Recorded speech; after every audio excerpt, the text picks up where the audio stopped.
बातमी गडकरींनी केलेल्या एका दाव्याची। लोकसभा निवडणुकीपूर्वी विरोधकांकडून मला पंतप्रधान पदाची ऑफर होती असा मोठा गौप्यस्फोट केंद्रीय मंत्री नितीन गडकरी यांनी केलेला आहे। विरोधी पक्षातील मोठ्या नेत्यांना पाठिंब्यासाठी संपर्क केला होता, मात्र पक्ष आणि विचारधारेसाठी मी विरोधकांची ऑफर धुडकावली असाही दावा गडकरींनी यावेळी केला। एक अशीच अचानक घटना, मी नाव नाही सांगत कोणाचं, ते म्हणाले की if you are going to become a prime minister we will support you.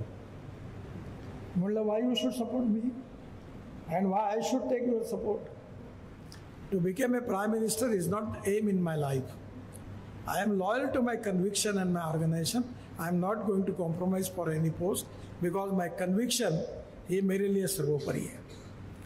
कभी ना कभी मुझे लगता है कि ये जो कन्विक्शन है यही हमारे भारतीय लोकतंत्र की सबसे बड़ी ताकत है।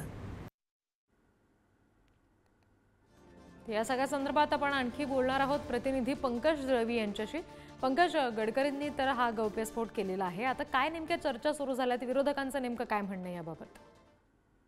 गडकरींसारखा एक जबाबदार व्यक्ती जो केंद्रीय मंत्रिमंडळातल्या पहिल्या 5 मंत्र्यांपैकी एक मंत्री आहे, त्यांनी अशा पद्धतीचं विधान करणं निश्चितच त्याला राजकीय अर्थ आणि राजकीय त्या बाबतीतले जे महत्वाच्या भूमिका आहेत त्या यातून स्पष्ट होतात। एक तर गोष्ट यातून स्पष्ट होते की विरोधकांनी मोदींच्या विरुद्ध चेहरा देण्यासाठी सत्ताधारी भाजपामधल्या काही नेत्यांना अप्रोच केला होता, या ज्या बातम्या त्यावेळी येत होत्या त्यातली ही बातमी खरी जर का मांडली, कारण नितीन गडकरी एक जबाबदार व्यक्ती आहेत।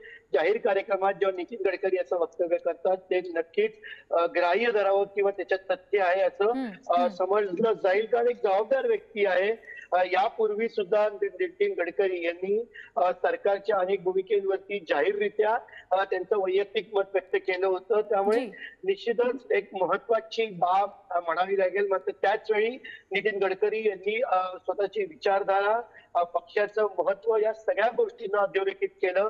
नितीन गडकरी यांनी एका दगडामध्ये याच्यातून 2 पक्षी राजकीय दृष्ट्या मारले असं आपण म्हणू शकतो। एक तर नितीन गडकरी यांच्या चेहऱ्याला राजकीय क्षेत्र, राजकीय वर्तुळात पंतप्रधान पदाचा चेहरा म्हणून बघितलं जात होतं, विरोधकांची जशी इच्छा होती हा एक मेसेज त्यांनी दिला।